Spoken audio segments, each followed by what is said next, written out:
O Rio de Janeiro, o cartão postal do Brasil. Mas por trás das paisagens deslumbrantes, há uma realidade que parece saída de um filme distópico.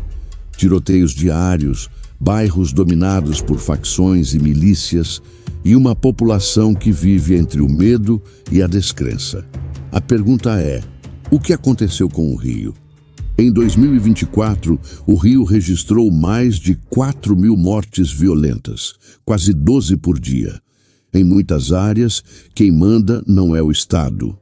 São grupos armados que controlam tudo, do transporte aos botijões de gás. A polícia tenta reagir, mas enfrenta um sistema falido, mal pago e muitas vezes corrompido. Enquanto isso, escolas fecham por falta de segurança, hospitais lotam. E a sensação é de que o Rio está desmoronando, como se a cidade maravilhosa estivesse se transformando em um território sem lei.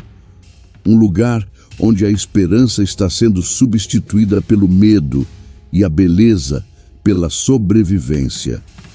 Mas e se eu te disser que o colapso do Rio vai muito além da violência?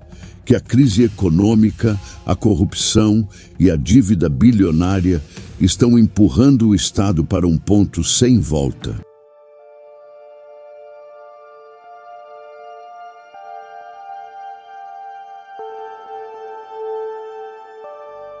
Para entender a catástrofe, primeiro precisamos ver o tamanho do problema.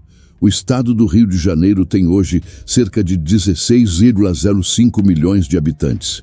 A densidade demográfica está em cerca de 366,97 habitantes por quilômetros quadrados. E se tratando de economia, o estado do Rio de Janeiro, no ano de 2024, registrou um PIB per capita de cerca de R$ 1 trilhão. No entanto, esse número esconde desigualdades gritantes. E a dívida pública? O estoque da dívida financeira do Estado chegou em novembro de 2024 a aproximadamente 213 bilhões de reais. Em outras palavras, muita gente, economia relativamente forte para um Estado brasileiro, mas o peso da dívida esmagando qualquer possibilidade de investimento. Mas esses números não contam tudo, porque sob essa fachada existem falhas estruturais que explicam por que economia forte não significa situação controlada.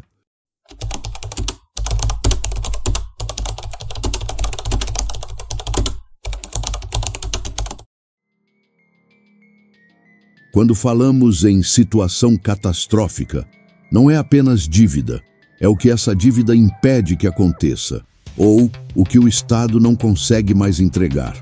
Começando pela segurança, o crime organizado e facções atuam em várias regiões do Estado, com operações policiais de alto risco constantes.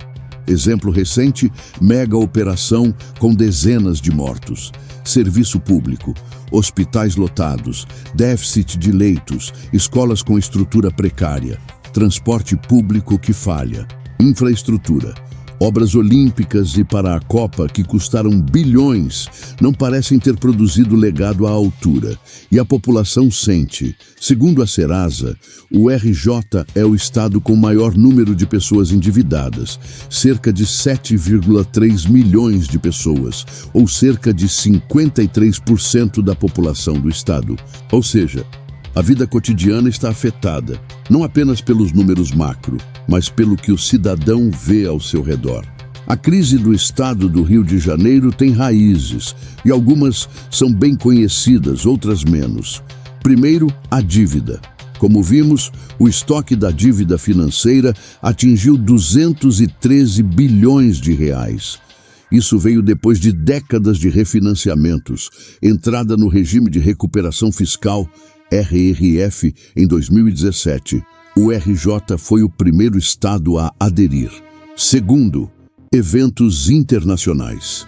A realização da Copa do Mundo, FIFA 2014 e dos Jogos Olímpicos de Verão 2016 trouxe obras, visibilidade, mas também custos enormes. E muitos desses investimentos não se traduziram em serviços públicos duradouros. Terceiro, má gestão e corrupção, redirecionamento de recursos públicos para pagamento de dívida ou manutenção da máquina pública e menos investimento direto em cidadão. Por exemplo, um decreto permitiu remanejar 3,9 bilhões de reais da Previdência para quitar dívidas. Essa combinação fez com que o Estado, em vez de avançar, ficasse preso em um ciclo de pagar dívida, reduzir investimento, serviços pioram, mais endividamento. E olha, ainda temos os efeitos da pandemia, queda de arrecadação, aumento de demanda por saúde e assistência, agravando tudo. Agora vamos ver o que tudo isso significa na prática para quem mora no estado. Atendimento de saúde que demora, escolas com condição precária ou fechadas em meio a operações policiais, transporte público que recua e deixa linear previsão. E o povo sente no bolso endividamento recorde, desemprego maior, perspectivas menores. A criminalidade interfere na rotina. Bairros sob controle de milícias ou tráfico, operação policial entrando de surpresa, famílias sem sensação de segurança. Por exemplo, um relatório recente mostra que o Estado precisa de uma injeção de recursos maciça para reverter o quadro. Em resumo, o cidadão comum não está assistindo de longe, está vivendo, e o resultado é uma sensação de precarização crescente. Se a situação é grave, há sinais e possibilidades de reversão, mas não são fáceis. Um primeiro passo é renegociar a dívida.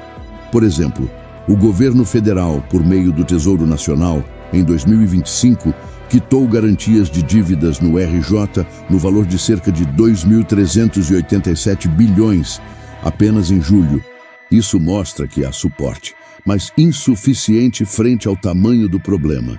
Segundo, investimento em segurança, educação, saúde, mas isso exige recursos livres, não engessados em pagamento de juros. Terceiro, transparência, controle público, participação cidadã, o que significa que o cidadão precisa exigir melhores resultados, não apenas auditorias superficiais.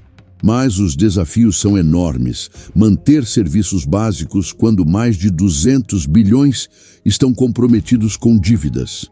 Reverter a imagem e a fuga de investimentos.